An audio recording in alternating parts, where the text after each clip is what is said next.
afraid of the dark. It was long ago in a small village where everyone knew each other. It was midnight.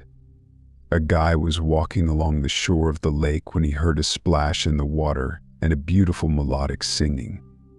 It was a young, beautiful girl. The guy approached the lake and started talking to her. "Are you trying to get sick? Get out of the water." The girl turned silently and looked at him. "Who are you? What's your name? I haven't seen you here before." "Angela," the girl replied. "I'm a mermaid."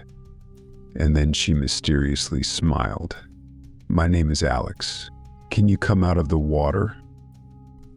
"Actually, we're not allowed to do that. I could be severely punished.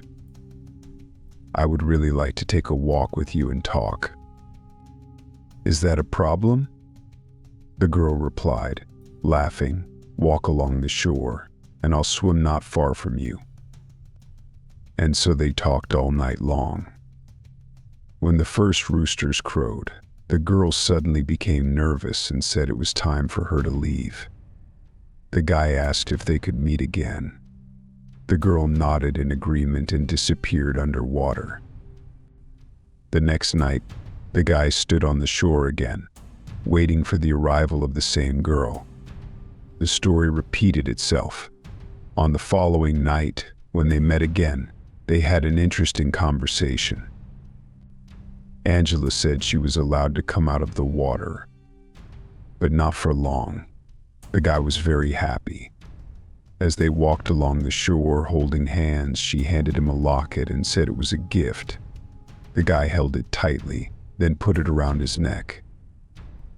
As dawn approached and the first roosters crowed, the girl bid farewell to the guy again, this time kissing him, and dove into the water.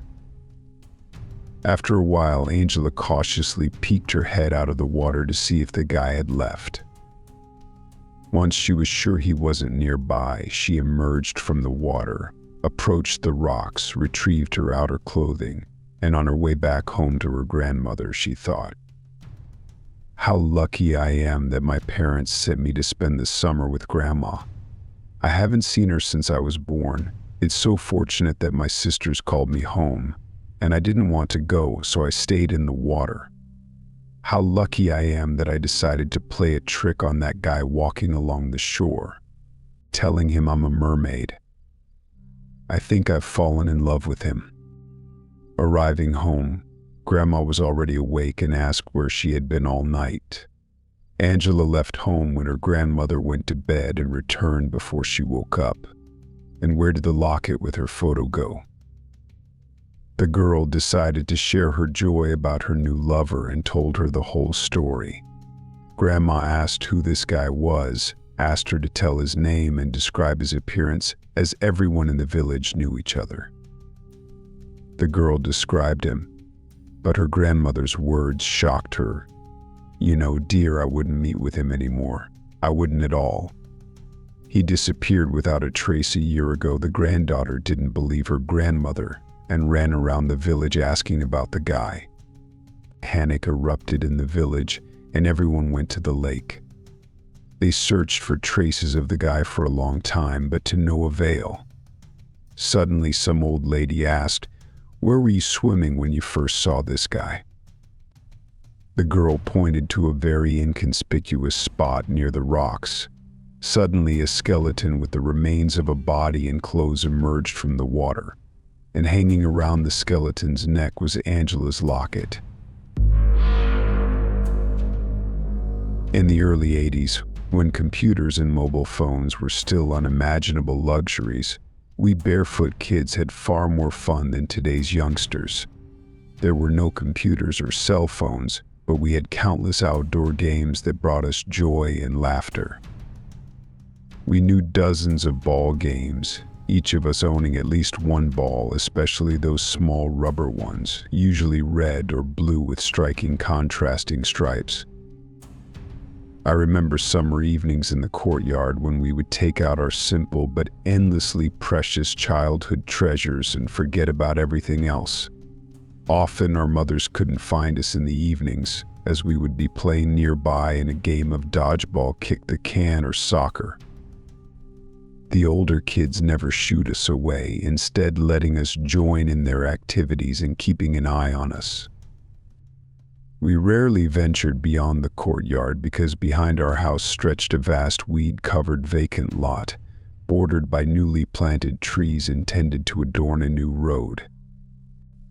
Our parents strictly forbade us from playing near the construction site, so we stuck to playing on the vacant lot just behind our house, where we could be seen from the windows. Surprisingly, we never felt the urge to explore farther. I can't explain it, but we just weren't drawn to the vacant lot. Even though kids usually love such places, they're like playgrounds compared to regular courtyards. Be that as it may, from time to time we would sneak into the thickets of burdock and sorrel, playing hide and seek or war games. As soon as the soft summer twilight began to settle in, we would all rush back to the courtyard, as if avoiding the creeping shadows spreading across the vacant lot, despite the fact that the sun was still far from setting. On one scorching day in dusty July, our motley gang set out to the vacant lot in search of some relief from the heat. The older kids settled under the shade of elderberry bushes, lazily playing dominoes, while some dozed off.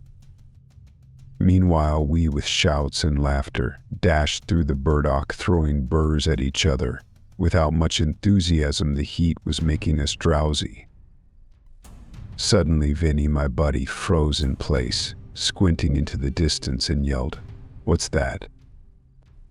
The older kids peeked out of the shade, squinting in the sunlight. "What do you see?" "Found something."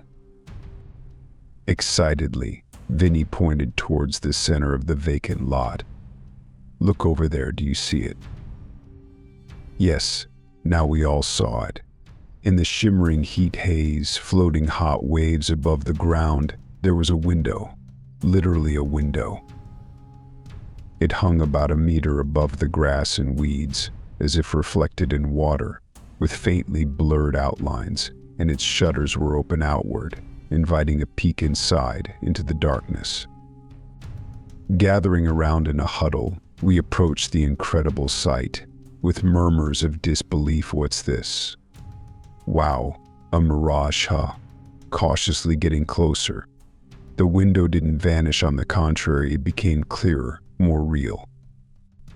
Pausing a few meters from the marvel, our gang held its breath, torn by conflicting feelings.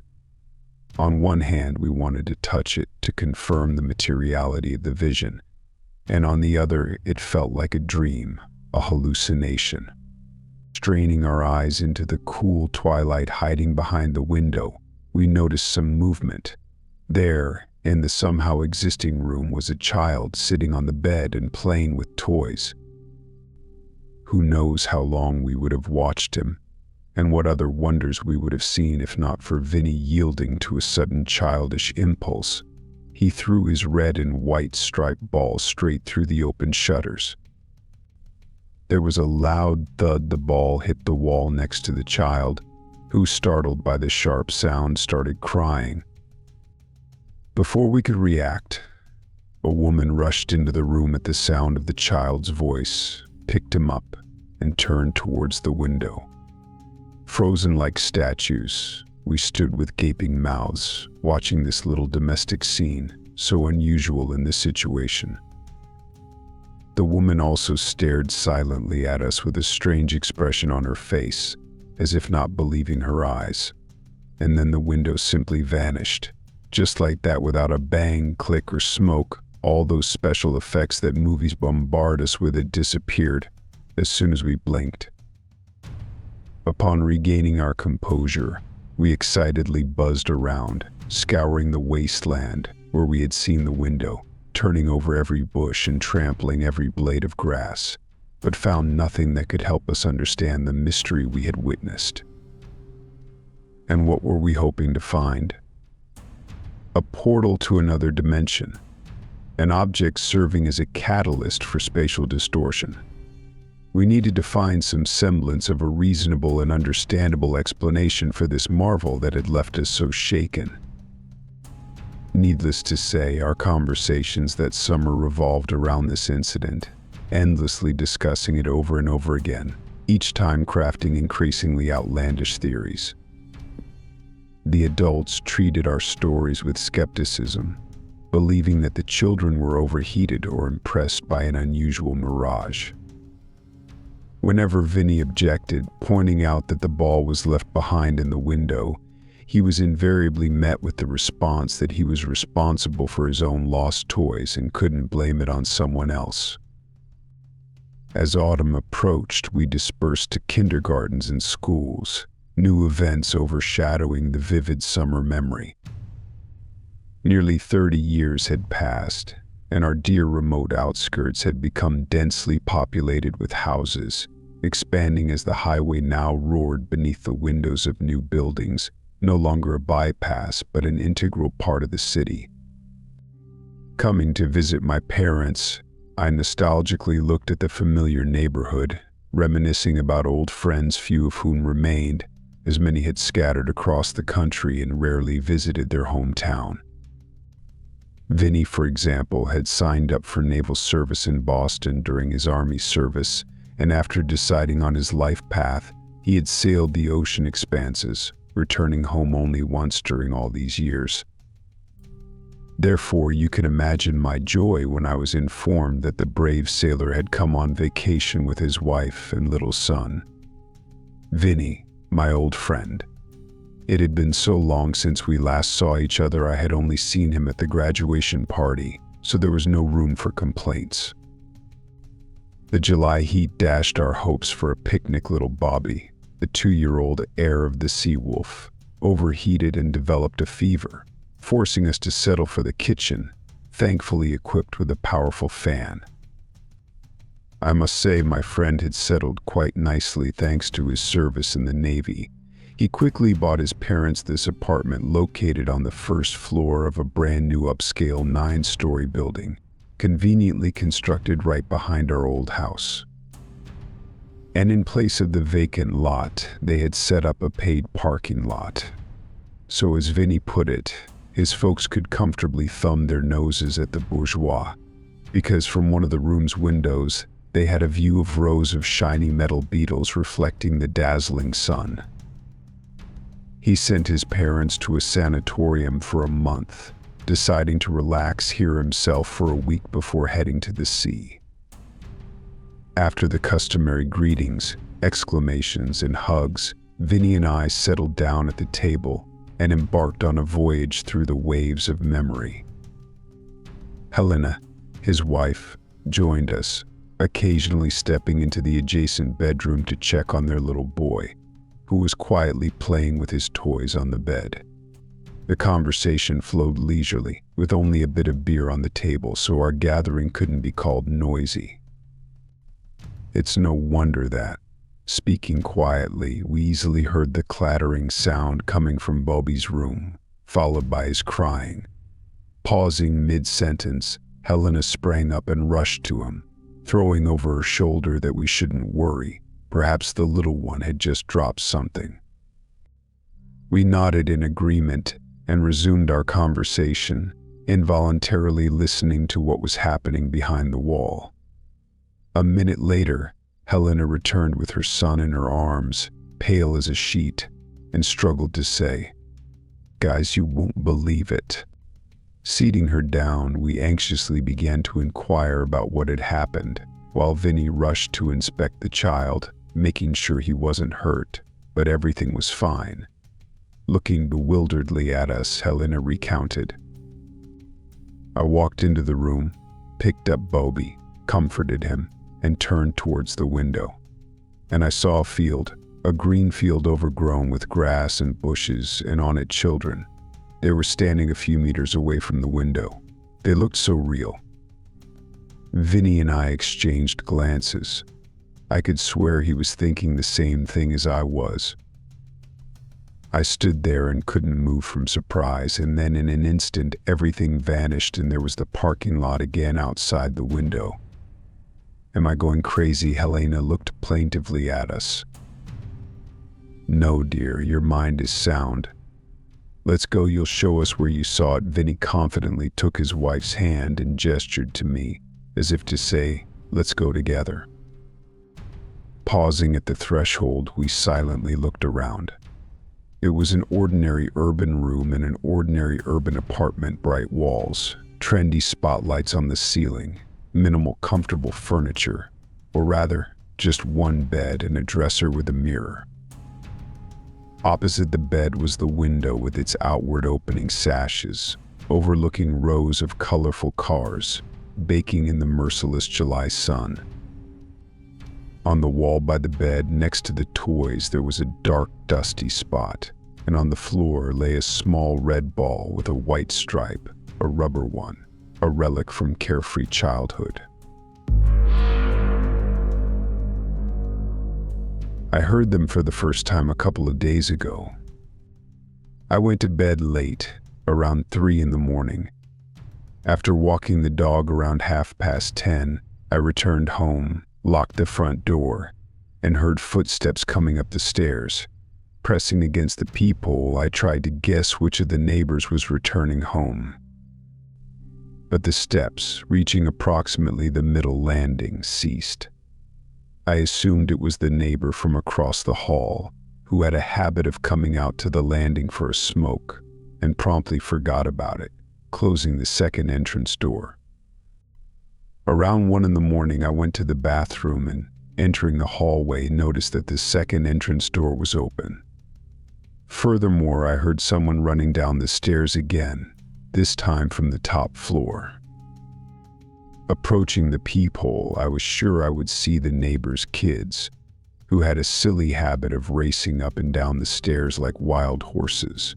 However, the landing was empty. But I had this silly feeling like I was in some wrong movie theater. The sound was there, quite obvious, but the picture didn't change. I even cracked open the door. Now the steps were somewhere below, but the entrance door never slammed shut. Honestly, I started feeling quite uncomfortable. After locking both entrance doors, this time checking the locks thoroughly, I went to the bathroom. However, 30 minutes later, an unpleasant surprise awaited me. It turned out the dog hadn't finished her business outside, and she was too shy to do it at home. In other words, I had to get dressed and take her out again. A small explanation: I've been walking at night peacefully for a long time now, as having a stun gun in my pocket gives me some confidence in my safety. Descending the stairs, I listened to the silence of the lobby. No other footsteps. All the lights were on. ... except on the first floor. A rather unpleasant discovery in the middle of the night. It felt like someone was lurking in the foyer by the entrance door. But the dog couldn't care less about such trifles. She was only concerned about one thing: to find a spot to do her business. To find a flower bed. Returning 5 minutes later, I, as usual, looked around before closing the entrance door, just in case some idiot jumps out from somewhere at the last second. The street was empty. We entered the lobby and started up the stairs. Around the 3rd floor, and I live on the 4th. I heard the entrance door slam shut downstairs, and someone quickly started coming up, as if jumping over each step. I swear I even heard their heavy breathing. The dog and I bolted upstairs. I barely remember how frantically I jabbed the key, trying to get into the slot faster. I could only hear those eerie, rapid steps. When we burst into the apartment, I immediately locked the entrance door and, trembling, leaned against the lock. The steps stopped. By all standards, that someone should have been on our floor now, and precisely because no one was there, it was especially scary. I locked both doors with bolts, checking each one twice, and lay down in bed, trying to calm my shaking. I thought I wouldn't sleep until morning. My hearing caught every rustle. However, by morning I still fell asleep. And when I got up around 10, the first thing I did was check the entrance doors. The locks were intact. But I remembered the position of the metal latch lever on the first door turned all the way to the right, and now it was moved almost to the middle, as if it had been pulled from outside by a strong electromagnet. And now another night has come. Night staircase. My fingers tremble as I type on the laptop keyboard because I've never been so scared in my life. It's 2:30 on the clock. I only have half an hour to tell you what happened over the past week. Monday.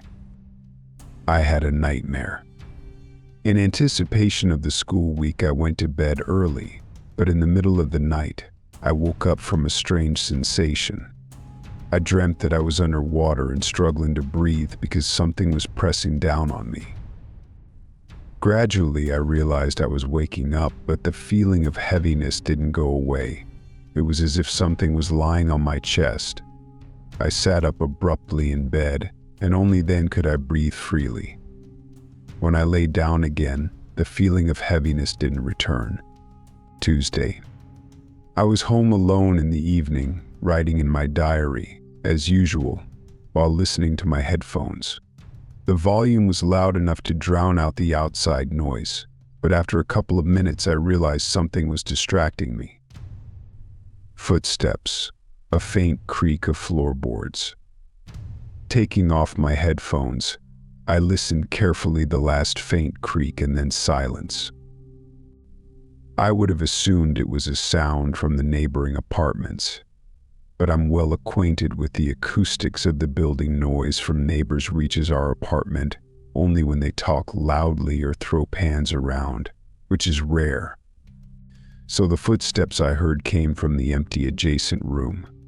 Wednesday. Day. Now I think I should have paid attention to this sooner. With my head buried in everyday chores, I didn't notice anything strange happening around me. But once I did notice, oh, how I wish I had noticed sooner.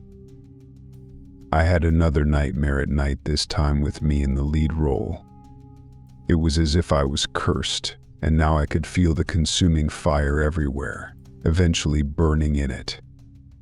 When I woke up suddenly, it took me a while to calm the tremors in my body. My parents had already left for work, so I gradually calmed down and headed to the bathroom. I stood under the shower and turned on the cold water. Within a second, I would have scalded myself if I hadn't jumped aside in time. Steam poured out from the cold tap, and genuine boiling water flowed. I turned the hot water tap, the same thing. It was as if cold water didn't exist at all. I remembered the dream, and my teeth started chattering involuntarily. An hour later, both taps continued to spew boiling water. When my mom arrived, I told her about the strange behavior of the water. Naturally, she decided to check, turned on the cold tap, and cold water did flow from the tap. Not just cold, icy. I closed and opened both taps again myself. Everything returned to normal. Thinking it was all due to pipe issues, I went back to the shower. But as soon as I turned on the cold water again, boiling water gushed from the tap once more. Angry and scared, I rushed out of the bathroom to check the kitchen tap. Cold. Icy. My mom looked at me strangely and asked if everything was okay. This incident completely threw me off balance. I waited for my parents to go to bed, then closed myself in my room and put on my headphones. Closer to 1 a.m., I heard footsteps again from the neighboring room. At first, I thought it was one of my parents going to the bathroom, but the creaking became clearer and closer in the direction of my room, as if someone was standing at the door. My nerves couldn't take it. I quickly got up and opened the door. No one. It was quiet in my parents' bedroom, so they were both asleep. Closing the door again, I sat down at the computer and continued studying. However, the strange feeling of discomfort prevented me from focusing on my studies. I turned off the laptop, turned off the light, and went to bed. It was 1:15 on the clock. Around 3 in the morning, I woke up from my own scream. I had a dream, so terrifying that I groped for the switch, and only after turning on the light could I begin to think straight. Strangely, I couldn't remember the dream itself, but when I tried to go back to sleep, I couldn't bring myself to turn off the light. For the first time in my life. Time is 2:43. Just a little more time. I can already feel it closing in. Thursday. I didn't go to school, citing feeling unwell. When my parents left for work, I headed to the bathroom and stepped into the shower. My worries about the plumbing dissipated when the warm streams flowed smoothly over my skin. For a minute or two, I stood there, relaxing after a restless night. In the morning, everything that had happened seemed like a bad dream. Unexpectedly, the bright light from the bulb began to flicker at first subtly, then fading more and more distinctly. I felt a surge of chilling fear and quickly got out of the shower, wrapping myself in a towel. At the moment when I almost rushed out of the bathroom, the bulb went out completely. The day passed in a haze. Even in the sunlight, I flinched at any noise. And once, I nearly screamed in surprise when a truck suddenly started outside the window. The sounds of music, usually soothing to me, irritated. Food nauseated me, and overall I felt close to hysterical. Eventually, exhausted and jittery, I lay down on the couch for a minute and immediately fell asleep. When I opened my eyes, it was already dark in the room. Almost subconsciously, I got up and approached the switch, and only when the yellow electric light filled the room could I breathe calmly. The time on the clock in the hallway was 02. That night, I sat down and tried to analyze everything that had happened during that time. Most of the strange occurrences happened between midnight and 3 in the morning, and closer to 3, whatever it was, became more active. 1:17. I started counting the minutes, afraid of what I might hear or no, even thinking that thought was frightening.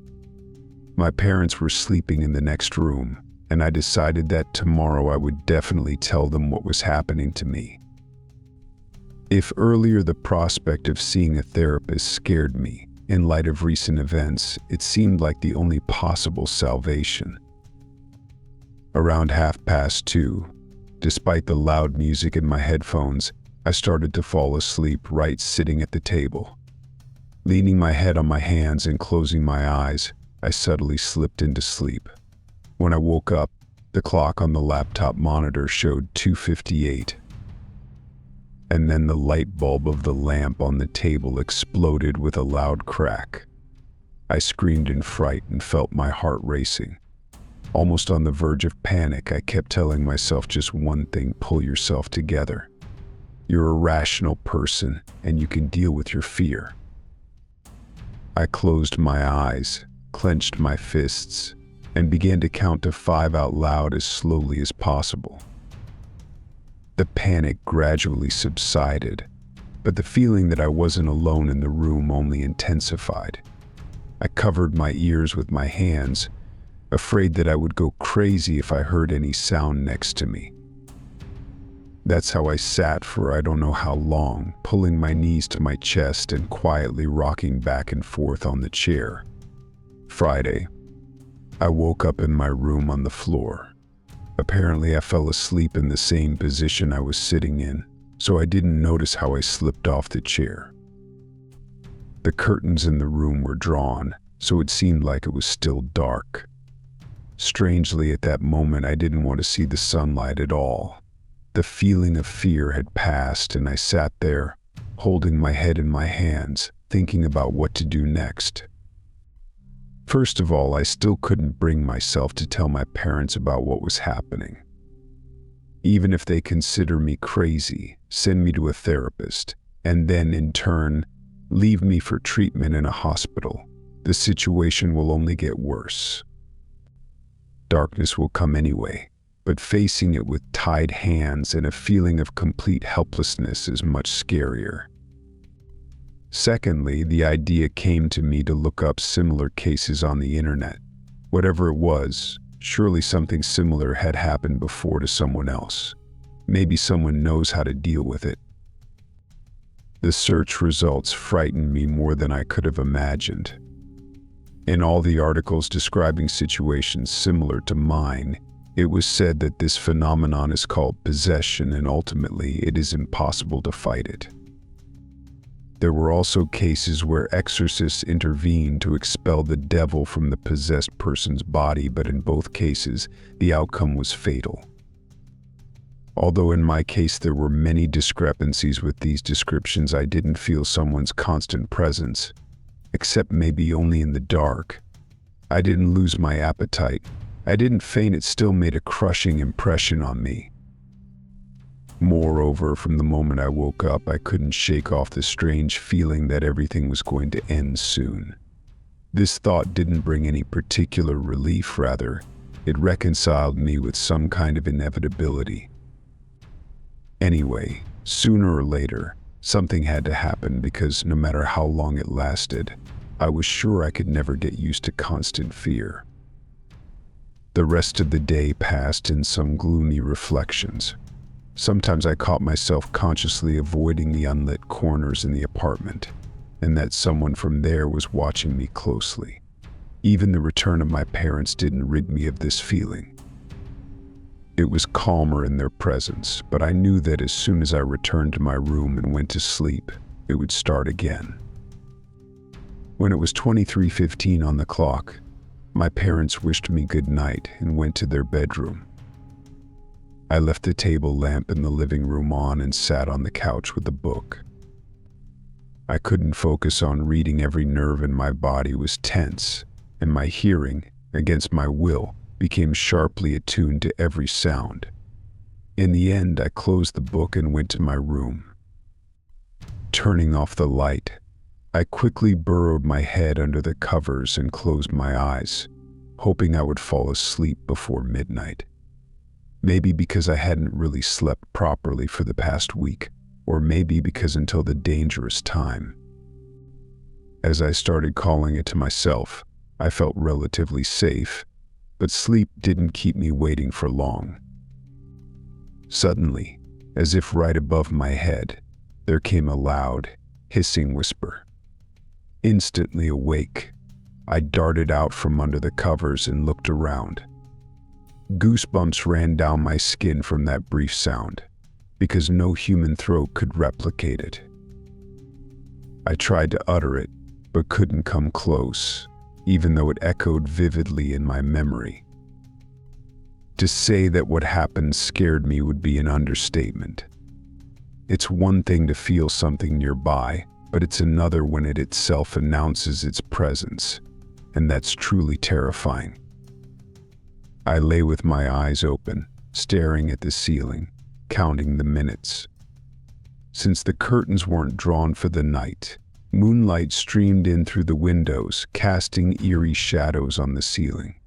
I was afraid to move, afraid even to turn my head. The only thing I could do was repeat the lyrics of all my favorite songs to myself. For some reason, this activity always calmed me and restored my ability to think. Just this once, I almost managed to convince myself that the whisper was just in my imagination, when suddenly the moonlight strangely refracted, and distorted features of a creature's face appeared on the ceiling. I saw it so clearly that I screamed, terror overwhelming me. Even when I blinked the next second, and the vision dissolved, I kept screaming until my frightened parents rushed to me. For long 5 minutes, I tried to regain my composure, sitting under the bright light, feeling the soothing touch of my mother's hand and holding my father's palm tightly. I almost told them about what had happened, but their concern and worry made me bite my tongue. Whatever it was haunting me, and I didn't want my parents to become vulnerable to it too. After explaining that I had a nightmare and nodding in response to their reassuring arguments, I remembered that face once again and involuntarily shuddered. The image had engraved itself so deeply in my memory that even closing my eyes and drifting back to sleep in my mother's embrace couldn't banish the vision of that horrifying image. Saturday. Well, that's almost everything. It's 2:55 on the clock. I have just over 4 minutes left. I'm scared by this strange certainty that today everything will end, but I'm no longer capable of even thinking about what's happening. Just now, something cracked in the next room. Judging by the dark streak at the bottom of the door to my room, the last light bulb exploded. With my parents gone on night duty, I turned on the lights throughout the apartment. The hallway light went out at midnight, and now this. I'm just sitting here writing about it because I have no other way out. Earlier in the evening, I removed the only mirror in my room and put it in the closet. I drew the curtains, turned on the main light, and the table lamp. An hour ago, the chandelier started flickering, then went out. Now the light from the table lamp is starting to fluctuate. I'm sure it will go out in a minute. I tightly locked the door to the room, but I already feel like it doesn't matter at all. It's here, 2:58. A sound is approaching. Oh God, I feel like it's standing behind me. I can't turn around. The lamp has gone out completely. There's only a faint light from the monitor. 2:59. 0. I can't write. Something is about to happen now. I'm scared. I love this village. I've been coming here every summer for almost 20 years. Everything is close by the forest, the fields, and the river. The village is relatively large, about 3 kilometers from the nearest one through the woods and fields, and about 15 kilometers from the highway.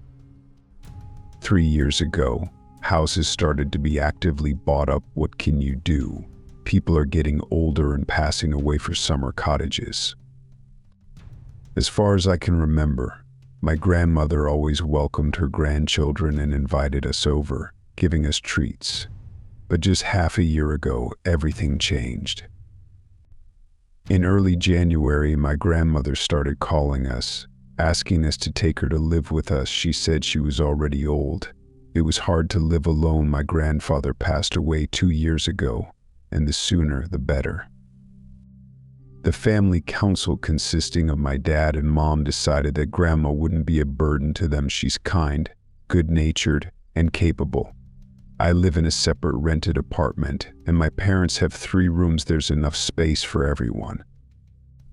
When my dad went to get grandma, it turned out he was too late. Grandma had passed away. I'll skip the details of the difficulties of the funeral during the New Year holidays. I'll just say that since then, my dad became somehow closed off. In early May of this year, I started asking my parents about going to the village this year. Are we going or not? Maybe the house has already been looted. After all, nobody has been there for 6 months. Suddenly, my dad abruptly and categorically refused to go there, and even more so, to let me go. He didn't want to explain the reason. I decided not to tell my parents anything and go to the village with my best friend. I visit my mom and dad once every couple of weeks, so they won't notice my absence, and I can call them from there. As usual, we took alcohol, snacks, meat for barbecue, and plenty of money. Fortunately, there's a store there, and set off in my friend's old BMW that he bought half a year ago. To get to the village, you need to turn onto an inconspicuous road on the Kiev-Chernigov highway. Perhaps there are witnesses here, or those who have heard about the events described below. From the turn to the entrance to the village, as I wrote above, about 15 kilometers. Although it was mid-June, we left on June 15, 2013, and in principle it was time for summer residents, vacationers, and just villagers to be there. We didn't meet a single car on the way. I can't say that the village looked abandoned, everything was as usual. The only difference was that along the way to the house, we didn't come across any animals or people, and the store was closed. The store was located at the very beginning of the village, and my house was at the end. And after the store, we drove much slower because my friend was here for the first time, and the roads were in terrible condition. I remember all these potholes from childhood. Soon, I noticed something else. There were a lot of gates and doors leading to yards with high fences and gates, open or broken. Luckily, everything was fine at my grandmother's house, although the same couldn't be said about the neighboring gates. In the yard, of course, it was dark, everything was overgrown. The grass was waist-high, mosquitoes, midges, and the gazebo roof had collapsed. I knew that the keys to the house were kept under the canopy near the barn. They always hung there. Whether they were the main keys or spares, I didn't know. But I remember these keys from my childhood.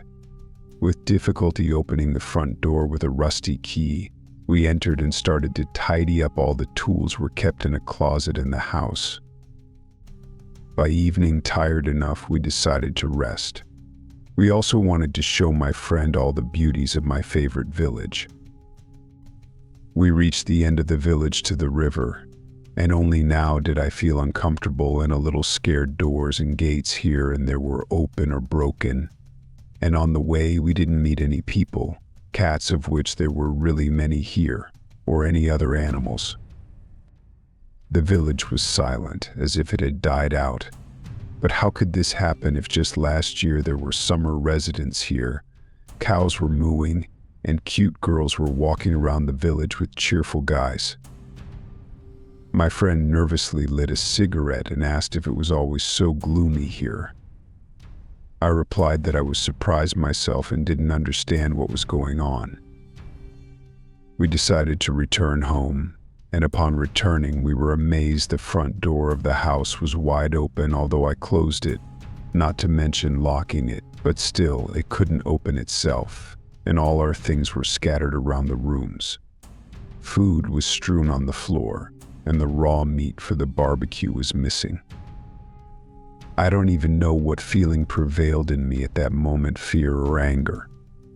I took an axe and went around the entire house, yard, garden, and even looked over the fence to the neighbors. There were no traces of our visitor anywhere. I can't say I was very friendly with the neighbors before. After all, they are elderly grandmothers and grandfathers. Their grandchildren are about 10 years old. I rarely saw them, but this time it was decided to visit them and ask if anyone saw anything. My friend stayed to guard the house. An hour later I returned. The door was locked from the inside. I knocked. "Hey, it's me. Open up." There was the sound of the latch. It's worth mentioning that we have a pretty sturdy one on our front door. I opened the door and saw my friend standing there with a stool in his hands, holding it as if he were about to strike. He was breathing heavily and looked pale. In this regard, I wasn't much different at that moment. We closed the door with a bolt again and went into the room. It was evening, but we decided not to turn on the lights. I sighed and told my friend what I had seen.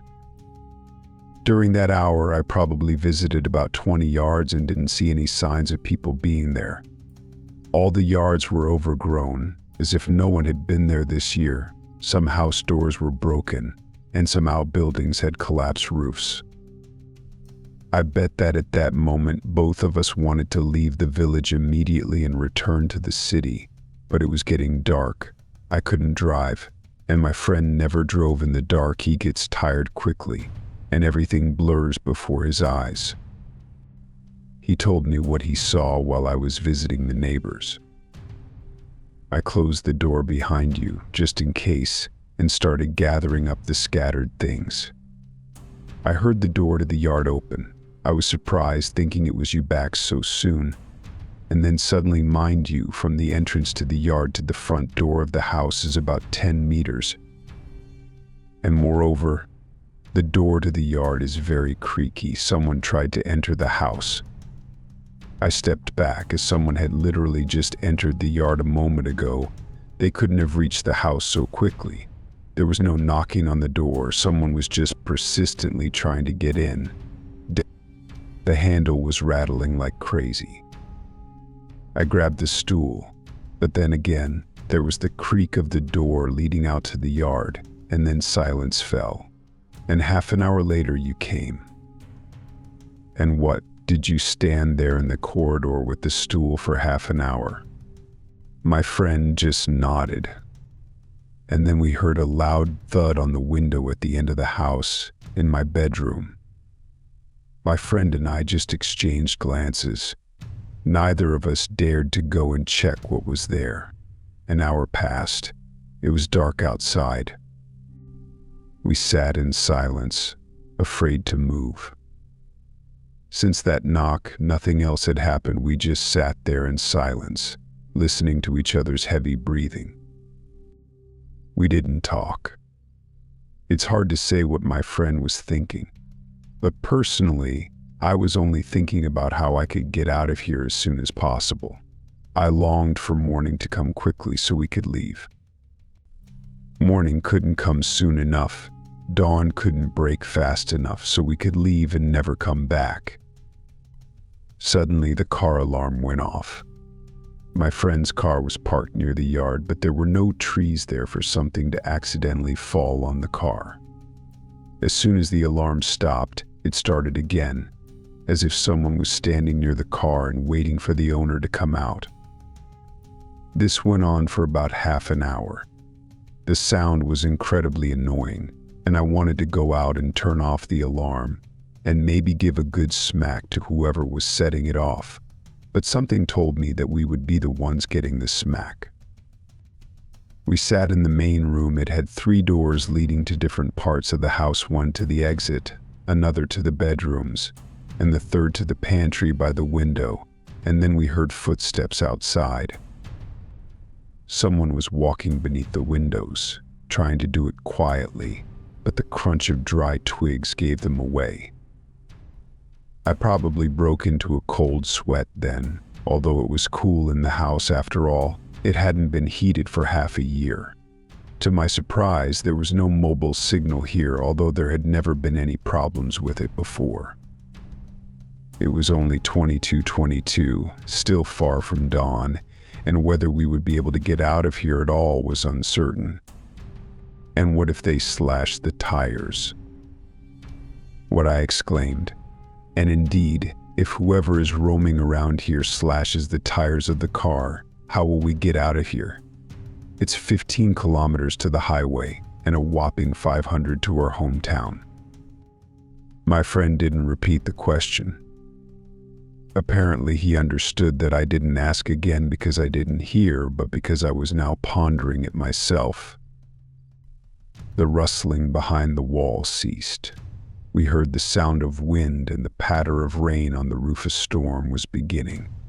Somewhere in the distance there was a rumble of thunderstorm, not uncommon in these parts.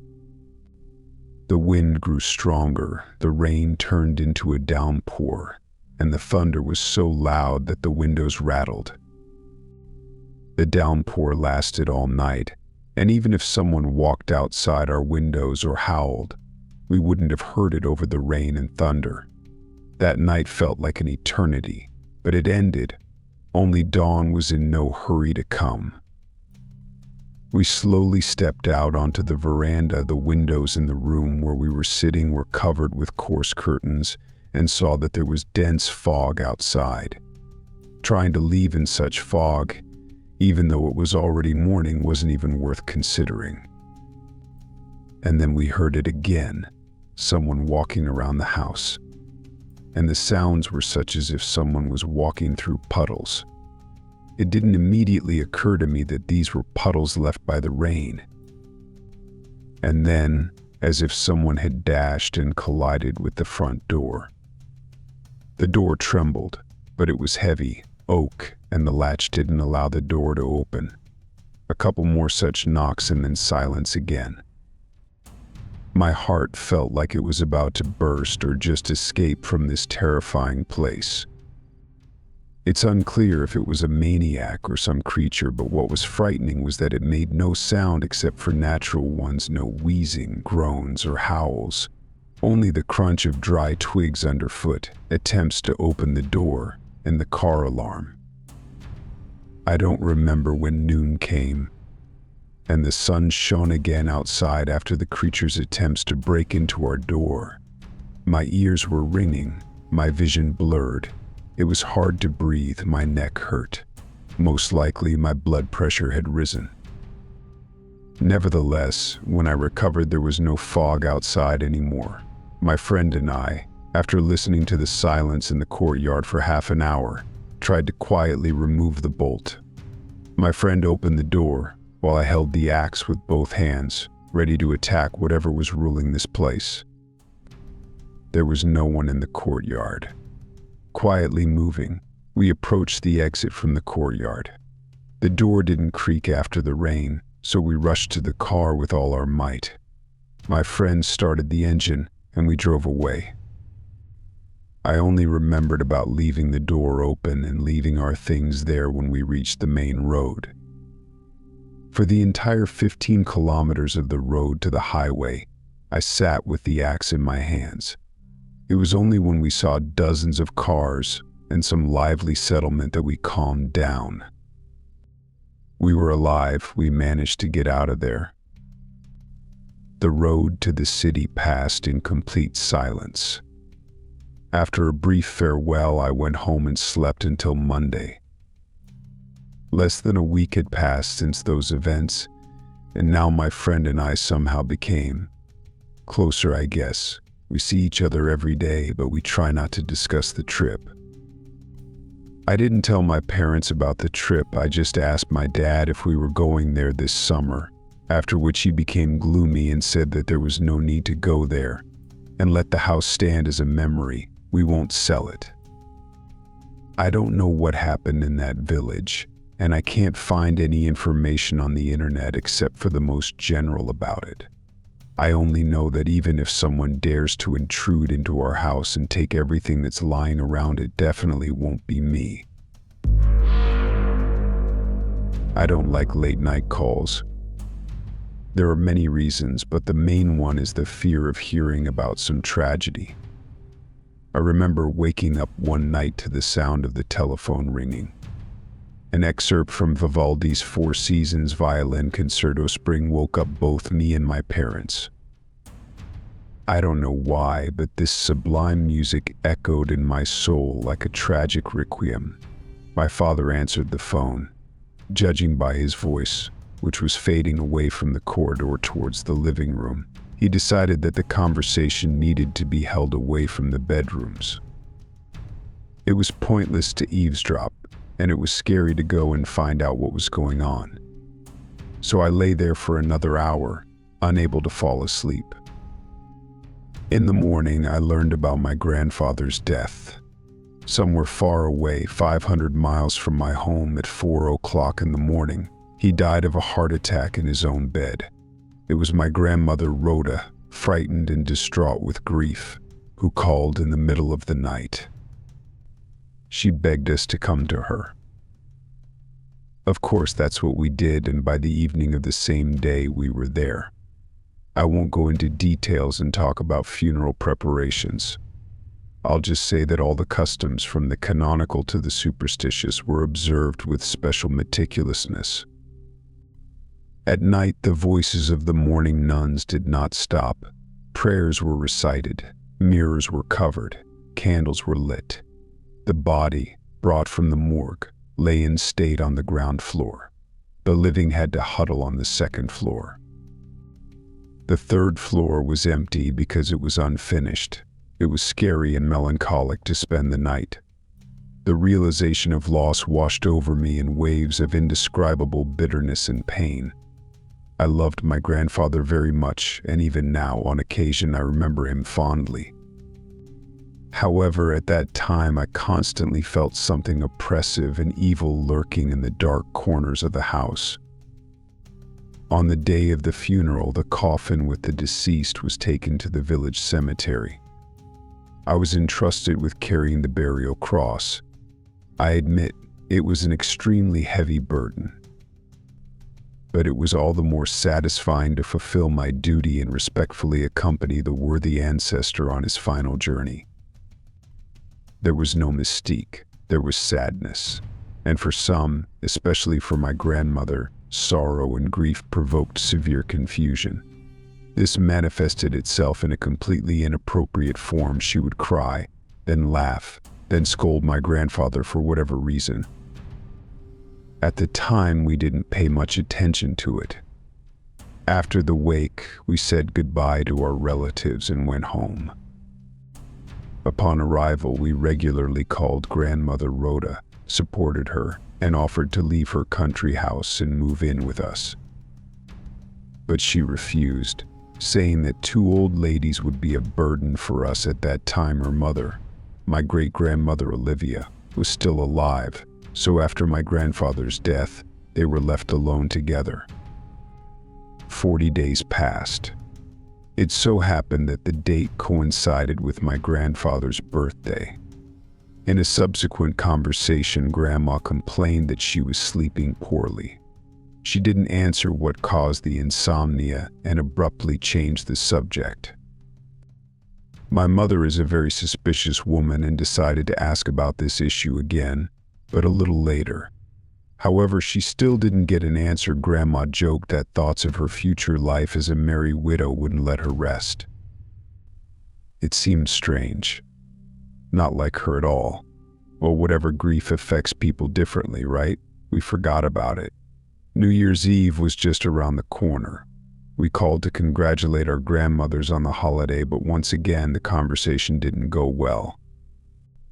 Grandma Rhoda became even stranger.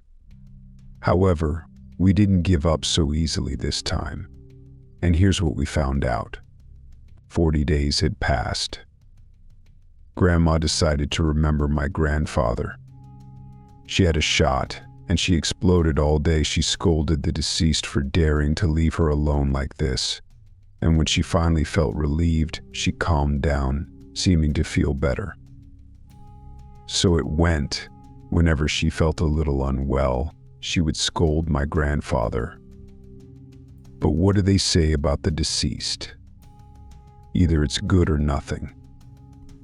A simple self-hypnosis turned into nightmares.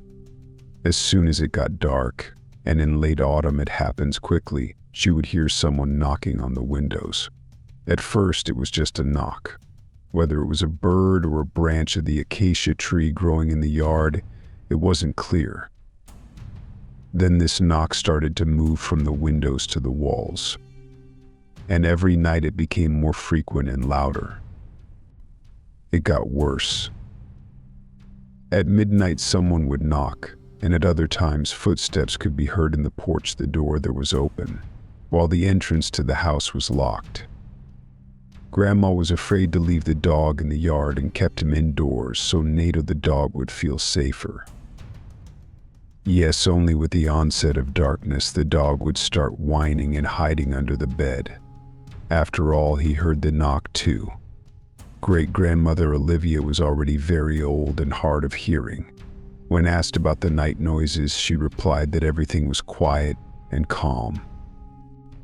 But when heavy male footsteps began to be heard in the porch every night, even she claimed that someone was constantly coming. 2 elderly women awaited each night like a curse. Every twilight an indescribable horror crept into their souls, and every time their fears were confirmed. When the first snow fell, the knocks didn't stop. But it became even scarier, because now a voice could be heard from the darkness. Something in the name of my late grandfather called my grandmother to him. The dead man complained and got angry that he lay alone in the cold ground, and that his wife wasn't next to him. When the fear became unbearable, Natalia, the grandmother, would answer the uninvited guest, telling him to go away, but he would just laugh and start banging on the windows and walls. By the way, in winter in the village there were only 3 or 4 inhabited yards. So it wasn't a prank, there was no one to play tricks on. After hearing this story, we thought that grief had shaken my grandmother's mind, and to be sure, we called other relatives who lived nearby to come and help figure out what was going on. Imagine our surprise when they confirmed that the nights in the house were very restless. Someone was walking around the yard. The dog whined and howled, and my grandmother had hysterics. She even heard voices. We began to decide how to deal with the visitor. There was a lot said at the family council, but the essence of the common decision boiled down to the idea that it wasn't my grandfather's tricks, but some kind of uncleanliness. If it were my grandfather's spirit, angry as it may be, he would have come and said what was wrong. But the unclean spirit won't enter without an invitation. And if that's the case, then you have to fight as you should. We sprinkled the corners of the house with holy water. We crossed the windows and doors. We ordered a special memorial prayer for the grandfather and for the grandmothers for their health. And most importantly, we made Rhoda apologize to my grandfather for the hurtful words and constant scolding. The phenomena occurred less frequently until they stopped altogether. Although every time the unclean spirit would argue and demand answers. But grandmother remained silent and recited prayers. Then the horror quickly receded. It's a long and convoluted story. If I hadn't been asked, I would have never told it. Now, a year later, it's hard to believe everything that happened that summer. Though the scars on my back serve as the best reminder. It sounds funny. All right, let it be. I used to love coffee a lot. No, don't think I'm making fun of you. It's just important to remember. A cup of black coffee with sugar and a cigarette could easily replace breakfast, lunch, and dinner for me. I drank it at home, at work, whenever I went out somewhere. Close relatives and friends always knew what to gift me on holidays. And the kitchen cabinets were overflowing with various coffee paraphernalia, Turkish pots, and Italian coffee makers. Lisbeth, as a proper wife should, grumbled, but tolerated my passion for the invigorating drink. I especially enjoyed coffee packages from different distant countries where fate had scattered my classmates after graduation. Some chased after the mighty dollar in Angola and Mozambique. Some discovered Jewish roots and went to Israel. And there were the Americans who luckily won the green card lottery. I never went anywhere like that, not even when my best friend Mike invited me to Brazil as an assistant to a representative of a transport company. I refused. Why? I don't know. Circumstances just worked out that way. Everything happens for the best. I got a job at a small firm that catered to the international interests of business aviation carriers.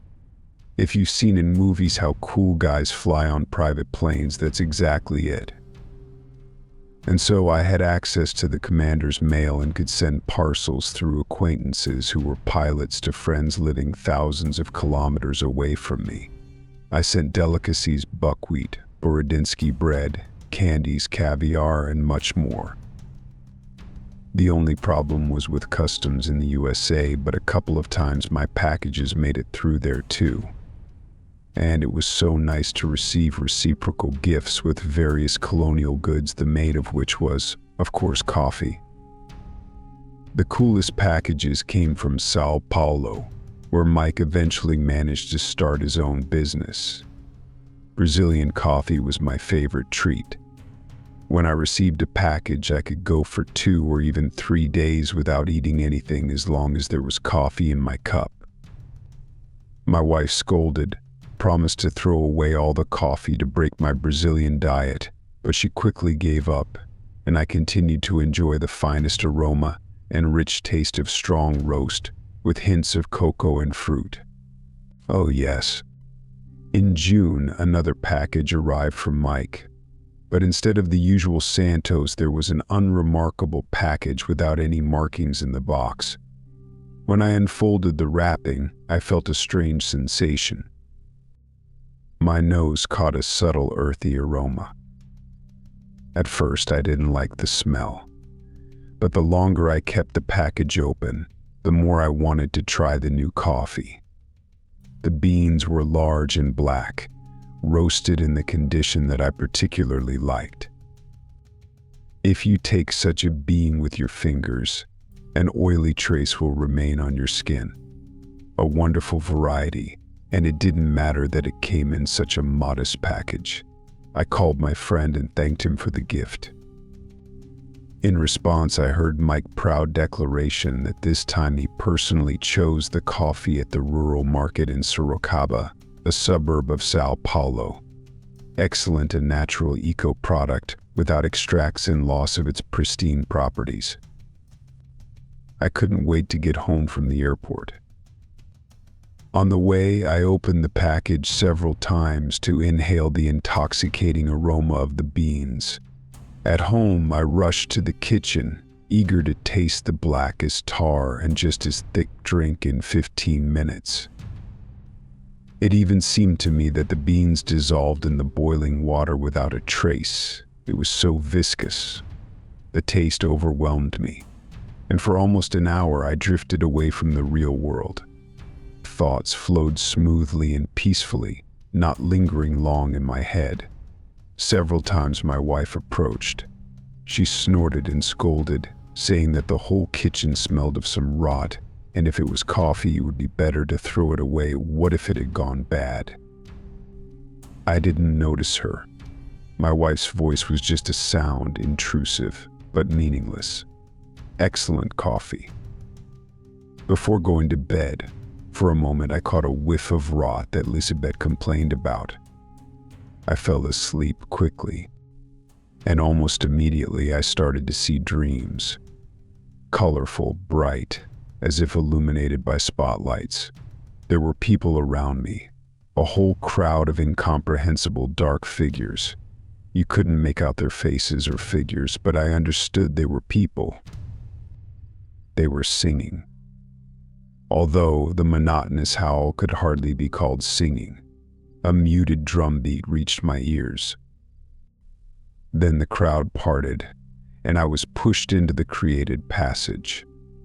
I guessed what was expected of me and decided to submit to someone else's will. It was hard to walk, my legs sank into the soft soil. Ahead was a forest. Towards it, I went. But as soon as I approached the edge of the dense tropical forest, and it was indeed the jungle, I heard screams behind me. Those black shadowy figures were chasing me. I got scared. Yielding to fear, I ran into the thickets. Plants clung and hindered my movement forward. Behind me, the pursuers were shouting, and I ran and ran further without discerning the way. I woke up abruptly, with a scream. As if tearing through a sticky cobweb, I threw off the sweat-drenched blanket. My wife sleepily muttered for me to calm down and go back to sleep. It was hard to argue with her, but I couldn't fall asleep. And also, I really wanted coffee. There was enough left in the coffee pot for a third of a cup, which I stretched out for the rest of the night. I didn't feel like sleeping. I spent the 3 hours until dawn in the kitchen reading the news online. I went to work feeling sleepy, in an unfamiliar, depressed state. I was only happy that I could have more coffee at work. Fortunately, I brought some from the last Brazilian package. After the first cup, work heated up. Colleagues looked at me in surprise at some energy, but they told me I didn't look good.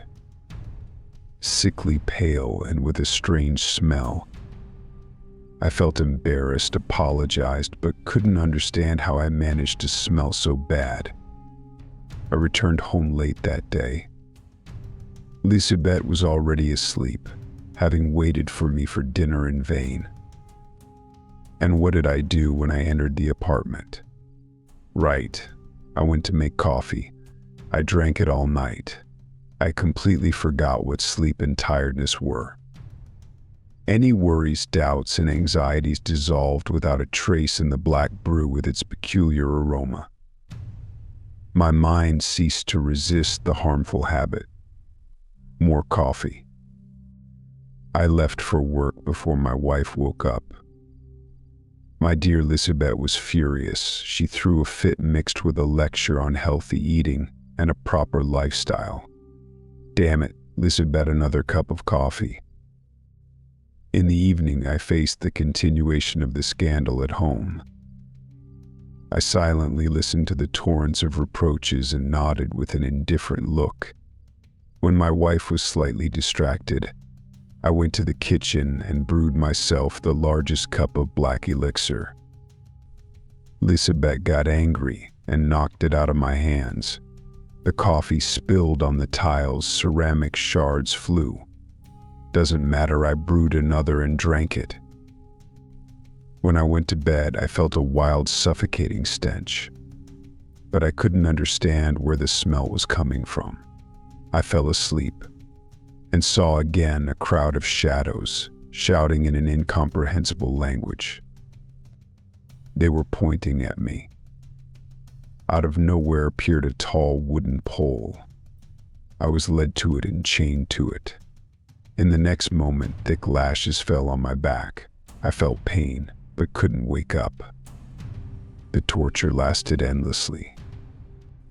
And when I woke up in my bed, I heard my wife's moans. She huddled in the far corner of the bedroom and prayed. The room was lit.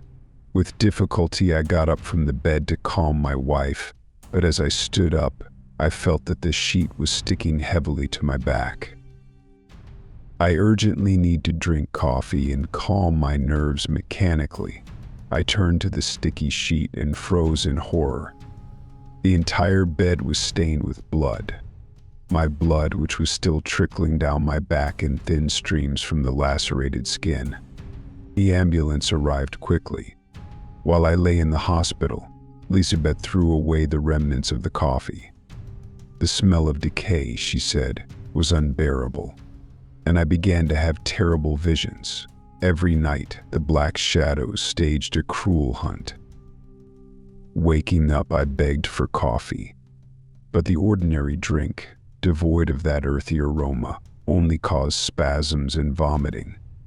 Gradually, the dreams ceased to be so frightening. The shadows stopped appearing. It took another 2 weeks in the hospital before they allowed me to return home. There was no trace left of the former passion. And then Mike called. He was genuinely concerned. He asked me to urgently throw away the package of coffee from the previous shipment. Learning that I had been hospitalized, my friend began to apologize. He stutteringly explained that he bought the coffee from an old black grandpa. Previously, someone named Manuel was responsible for coffee in his office, but that time Mike decided to go to the market himself. And he got lucky. The old man who sold the coffee was from the Candomblé spiritualists and traded in all sorts of witchcraft junk.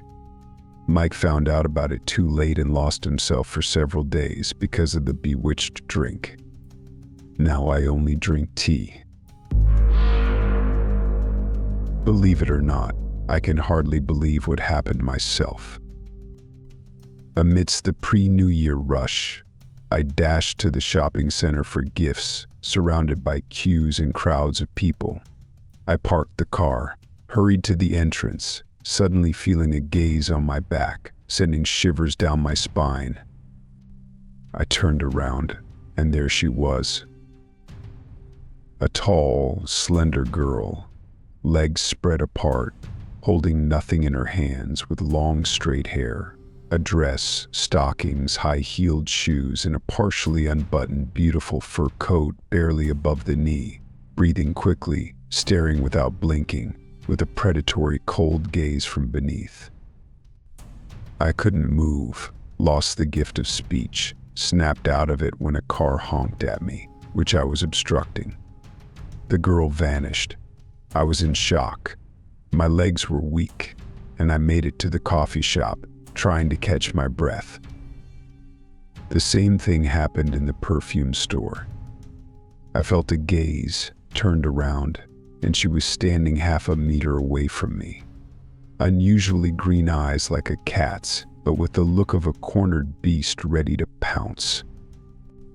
Beautiful cheekbones, bitten raw, staring without blinking, clenching her jaws. Beautiful. She suddenly turned her head to the right, and I instinctively followed. Then I was struck as if on the head. I regained consciousness lying on the floor, surrounded by a crowd. I had lost consciousness. I asked security to check the surveillance cameras since I allegedly lost my phone. Lord, there was no girl in the video. I was standing in the hall, staring into empty space. A cold sweat pierced through my body. My hair stood on end, my mouth went dry, and the ground slipped from under my feet. I decided not to get behind the wheel, called a taxi. When I got out of the elevator, there was a black cat sitting on the doormat near my apartment. I thought I was going to faint again, tried to shoo it away with my foot, but it was much more agile than me, twisted and darted into the apartment. Boldly, it ran into the bedroom and jumped onto the dresser. I closed the bedroom door and went to the kitchen to pour myself something stronger. Passing by the living room, I noticed that the large wooden mask, brought to me as a gift by my ex-girlfriend from vacation, lay cracked in half on the floor. I sit behind the closed door in the kitchen. All the lights are on in the apartment. I asked a friend to come over. When he arrived, I told him about the cat, showed him the mask, but decided not to tell him about the events in the store. We went to the bedroom to kick out the audacious animal, but it wasn't there. The cat had disappeared. We searched the entire apartment, absolutely every corner, as if it had never been there. Words cannot describe my fear. I, a 40-year-old man, went to spend the night at my mother's. I will only return to the apartment with a priest. This creepy incident still haunts my memory to this day. It happened about 6 years ago.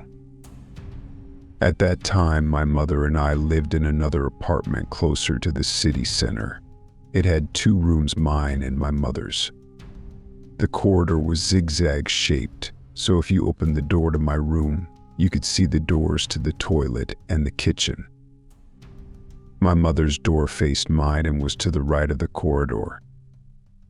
We used to turn on the light in the corridor so that at night, if we needed water or the toilet, we wouldn't fall in the dark.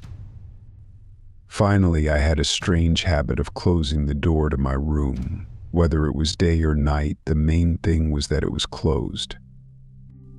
Once it so happened that my friend and I played computer games at his place, which made it difficult for me to fall asleep at night. The digital clock showed 11:59 p.m., and sleep still eluded me. The light was on, its glow penetrated under my door. There was no lamp in my room. I wasn't afraid of the dark, so it was completely dark there. I lay there trying to sleep, but all in vain. I would have been better off falling asleep 30 times then. Otherwise, I wouldn't have survived the horror that happened next. It was 0:05 on the clock, and I still couldn't sleep. Then, through the darkness and silence, I heard a faint rustle behind the door. I froze, staring at the ceiling.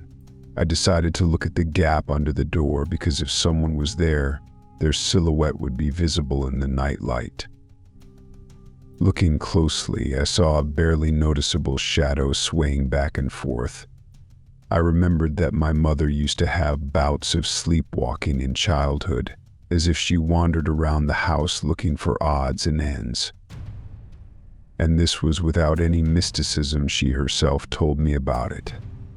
This thought eased my mind a little, but there were facts contradicting the sleepwalking theory. Firstly, it was in childhood. Secondly, if it was my mother, I would have heard the creak of the floorboards under her feet in her room. And here, the rustle was heard almost by my door without any creaking. So it definitely wasn't my mother, and we hadn't had any pets at home until we moved. I didn't make up the shadow and the rustles, they were real. It wasn't just my imagination. Moreover, before that night, I didn't believe in any supernatural nonsense. I lay there and watched the silhouette for a couple of minutes before it disappeared towards the kitchen and went out of sight. And although it was still terrifying at that moment, I still got up to make sure there was no one there. I opened the door and looked around, but there was no one anywhere. I calmed down and crawled back under the covers.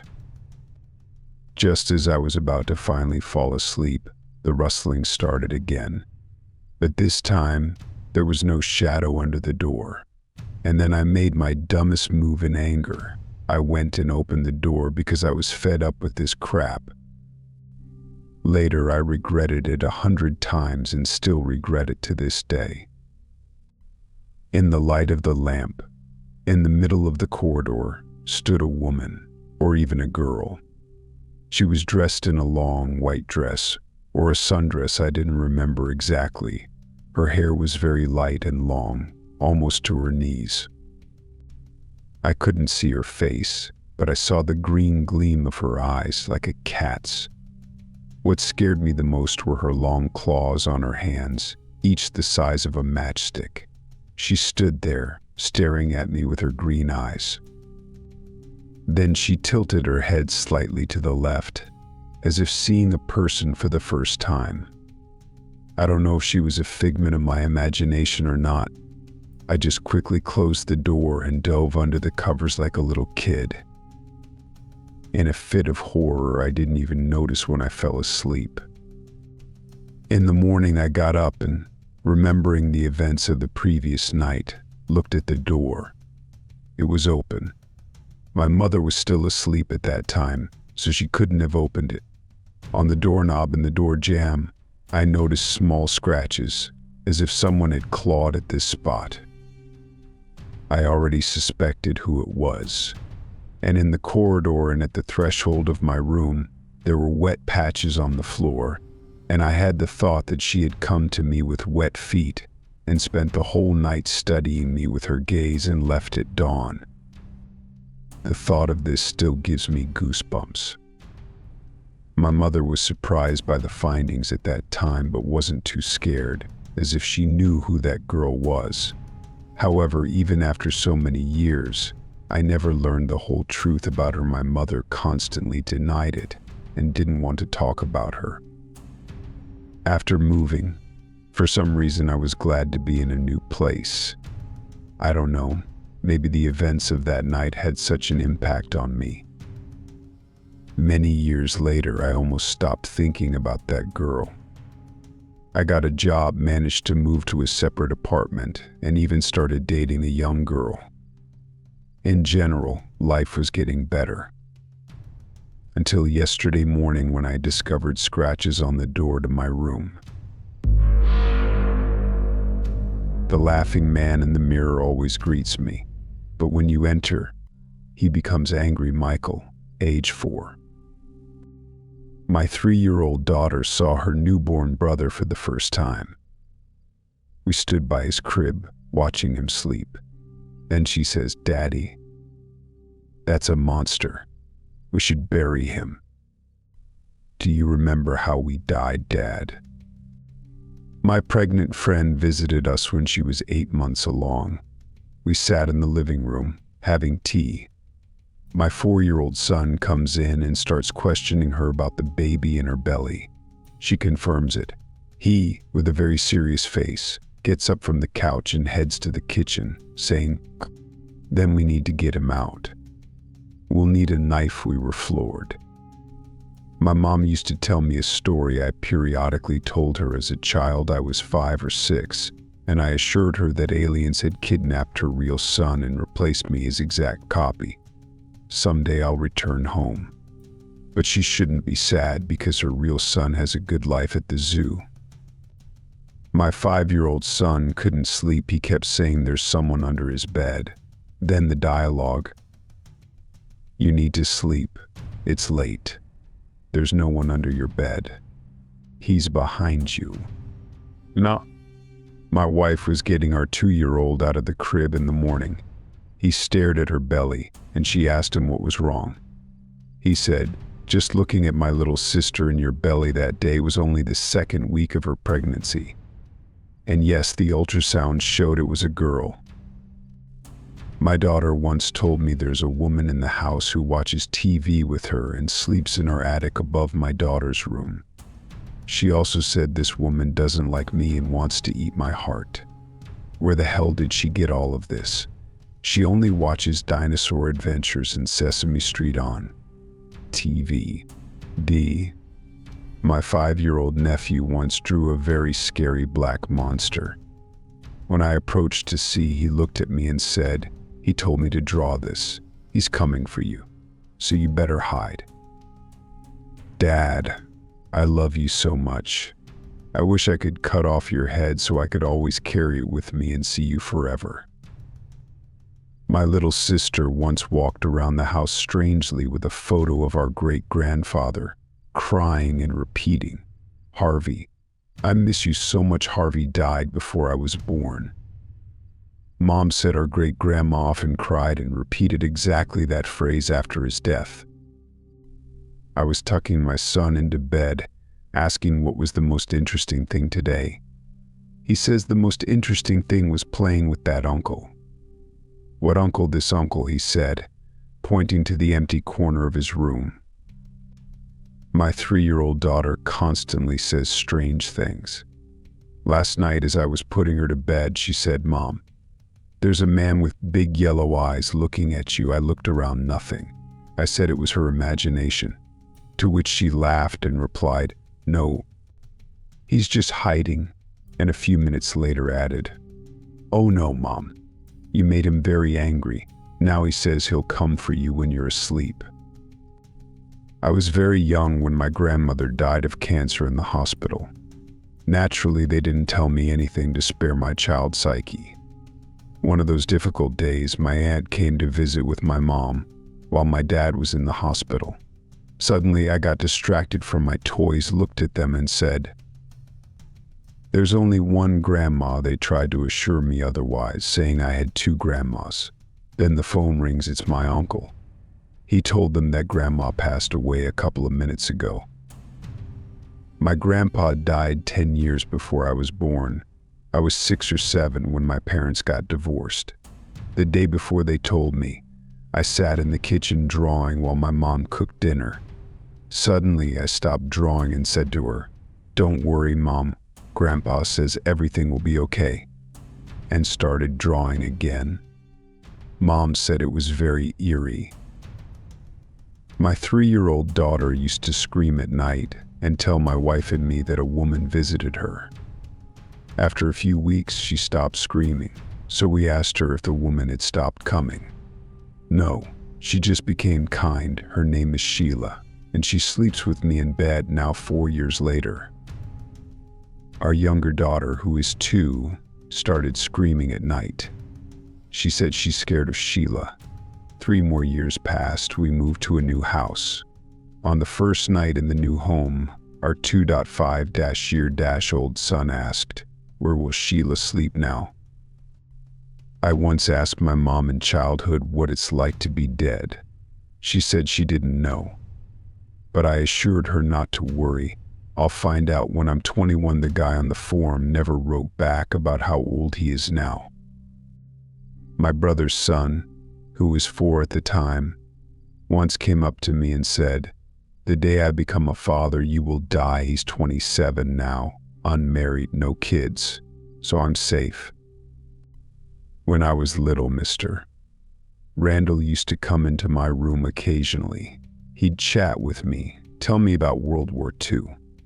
He stopped coming when I turned 9. Recently, my 5-year-old son told me, Mr. Randall says you can't see him anymore. But don't worry, I'm fine. I went to the cemetery with my son to visit his grandfather. As we passed by the grave of a little boy, he turned to me and said, "Mom, why is that kid crying?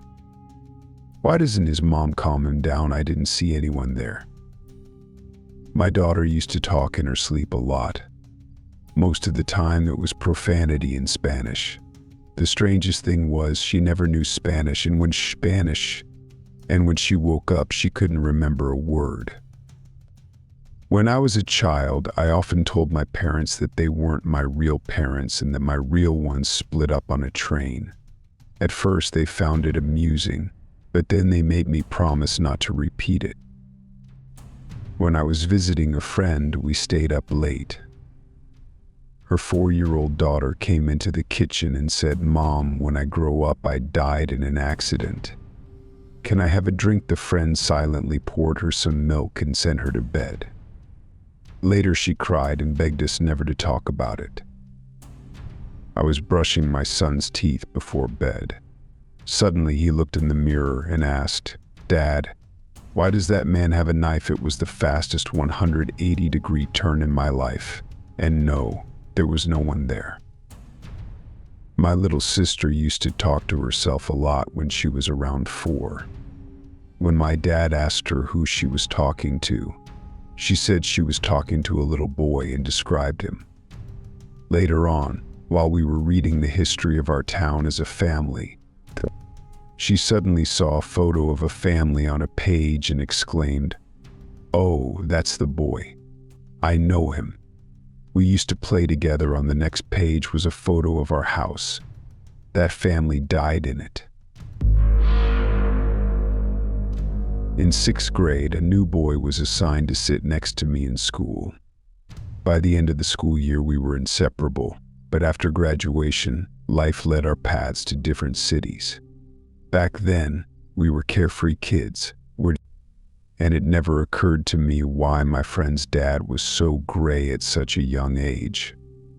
I only knew he worked in medicine, and I didn't pay much attention to that fact until years later, when we met at a high school reunion party we hadn't had for 7 long years, and we started talking, and I learned a horrifying story. It turns out, Robert's dad was a forensic pathologist. If I remember correctly, that's what it's called. Basically, he investigated the causes of death of his patients. Robert remembers only one fact from his childhood, when his dad left for an urgent call in the evening as a regular dad and returned with a white head. When the boy asked his father about the gray hairs, his dad said it was necessary, that people could sometimes age due to hard work. The boy noticed that his father became silent and gloomy. His mother always tried to speak to him quietly and calmly. Only when he became an adult, and after his mother had a stroke, did his mother tell him what happened that night when his hair turned gray. He was urgently called to work. Neighbors were worried that a young woman had disappeared for a week after a quarrel with her husband, who left with a suitcase and never returned. The apartment was silent. They broke down the door and found the girl's body. The cause of death had to be determined. In general, Robert's father started his direct duties. He autopsied the body, began his work, when suddenly a muffled groan escaped from the victim's mouth, and then she opened her eyes and grabbed Robert's father's hand. From the unexpectedness and unreality of what was happening, the man simply lost consciousness. As it turned out later, due to severe stress, the girl fell into a lethargic sleep. She had no pulse or heartbeat. Her skin was pale. In general, all the signs of death were evident. In haste, the medics recorded the death and handed the body over for examination. Robert's father, with all the conclusions drawn, began his work. The girl woke up during the autopsy. Fortunately, she was saved, but Robert's father, along with the gray hair, acquired a sick heart at the age of 34, visited many psychologists and therapists, and never again engaged in forensic examination, transferring to a regular clinic as a regular therapist. Perhaps after numerous silhouettes and monsters, this story may seem trivial to you, but imagining the whole nightmare of what happened, I truly feel scared. In the summertime, I often stay at my dacha, and next to mine there's a plot owned by some old lady, kind of eccentric, but not wild. She sits on a bench in front of her house all day long, muttering something under her breath, so softly you can barely make out the words. Once as I walked past her, I noticed she seemed to be petting someone sitting on her lap. I thought it must be a cat. On closer inspection, though, there was no one there. She simply held her hands over her knees as if she were holding something and stroked the air with one hand. I figured she must have had a cat once and she got used to it. So when she's lost in thought, her hand instinctively makes those petting motions, as if a cat were sitting on her lap. Then one night, while I was sleeping at the dacha, something strange happened. I woke up to find a furry object lying next to me under the covers. Still half asleep, I assumed it was my cat, so I absent-mindedly stroked it. But the fur felt too coarse. Suddenly I remembered I was at the dacha and my cat was back in the city. I woke up immediately but didn't move, quickly devising a plan. I decided to cover whatever it was with a blanket and toss it out the window. But as soon as I made my first move, the thing jumped off the bed and dashed towards the door. I caught a glimpse of its silhouette out of the corner of my eye, and there was something strange about its movement. I leaped out of bed, reached the door, saw it was slightly ajar, and relaxed, thinking I had just forgotten to lock it and some cat had wandered in, or maybe a neighbor's dog. I returned, passed by the window, and suddenly saw the face of the old lady from the neighboring plot. I'd never seen her like that before. Her gray hair was loose, blowing in the wind, her eyes were huge, and she was staring right at me. I was so frightened I jumped back from the window and she leapt back onto her plot in huge strides. I couldn't calm down for a long time, but eventually I fell asleep. As I was drifting off, it occurred to me how odd the fleeing cat or dog, whatever it was, had moved, not like it was running, but like it was rolling along the floor towards the door. The next morning I woke up, went for water, passed by the old lady's plot, and there she was, as usual, sitting on the bench, muttering to herself, neat and quiet, as always. I thought I must have dreamed the whole thing, her running around like a mad woman at night. But as I approached, I heard her speaking distinctly and, as always, stroking something invisible on her lap. "Why did you make me run after you last night, huh? Why did you sneak into the guy's place at night, scaring him like that?" I trembled, barely able to contain myself from running away. Later, I tried to find out more about this old lady. Nobody really knows much except that she spent 10 years in a mental hospital. Since her release, she's been sitting on her bench in front of her house all day long. Then, one day, there was a holiday, and I was having a drink with a guy from the village, and he told me that 15 years ago, this old lady had chopped off her grandfather's head with an axe. When the police arrived, she was sitting on that very bench in front of her house, smiling, holding her grandfather's severed head in her lap, petting it and talking to it. I want to tell you a story. It happened to my acquaintance. His name was John. Once we were sitting together in the park, chatting away. Time flew by unnoticed, and it was time for me to leave. but John clearly didn't want to let me go. Suddenly, he began to hurriedly tell me, "Listen, have you ever felt like you're being watched?" "No," I said, honestly-eyed.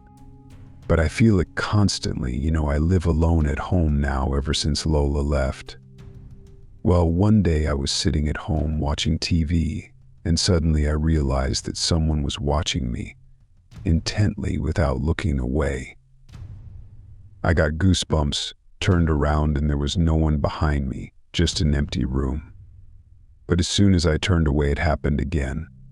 Another time, about 5 days ago, I was sitting at the computer and accidentally glanced at the cat lying on the bed next to me. And the cat had huge eyes like saucers, and it kept staring at the door non-stop. Well, I got a little scared, threw him out of the room, and closed the door. And then, when I finished, I went out and the cat was gone. I searched the whole apartment, but he seemed to have disappeared into thin air. "Well, you should, John, move out of the apartment if such stuff is happening," I told him. "Yeah, I know, I'm moving out tomorrow already. I've packed all my things, just need to get through one last night, but I'm really scared, "Why is that?" "Well, just the day before yesterday, after taking a bath, I came out and suddenly realized that it was standing right behind me. I got chills down my spine. I ran into the room, slammed the door shut, and immediately understood that if I had hesitated for even a second, it would have walked into the room right after me. I don't know why, but this thing doesn't come into my room." I turned on the night light and sat by it until morning, not sleeping at all. And then last night I woke up suddenly and heard someone in the kitchen. Definitely someone was there. I left the room, went slowly to the kitchen. And there was something devilish. A shadow in the middle of the kitchen and scraping from the fridge, as if someone was scratching it with their claws. I got scared, backed away, and ran back into the room. In the morning, I went to the kitchen, and there were grooves all over the fridge, as if someone had tried to open it with a corkscrew. I'm afraid to stay there tonight. "I don't know. Do you want to stay at my place tonight?" I asked. "No, if I stay, I won't go back to the apartment anymore, but my things are there. I think I'll spend the night there somehow." "Well, all right. As you wish." "Okay, I'll go. Good luck to you. Call me in the morning."